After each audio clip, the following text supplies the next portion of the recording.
ජීවිතේ කාරණා 3ක් සම්බන්ධයෙන් සැලකිලිමත් වෙන්න ඕන. කවුරු හරි කෙනෙක් ඔබට බැනගෙන ආවොතින් නින්දා අපහාස කළොතින් දොස් කිව්වොතින් කාරණා 3ක් වේවි.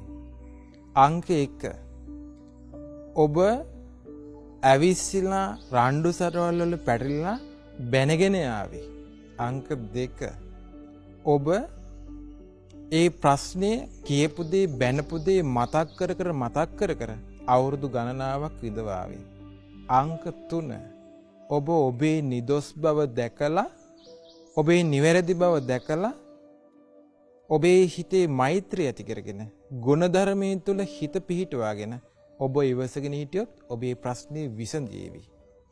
ඔබ වෙන කිසි දෙයක් කළ යුතු නැහැ. ඔබට බනින කෙනා බනිද්දී ඔබේ හිත රිදෙන්නේ නැත්නම් එයාටම හිත රිදේවි.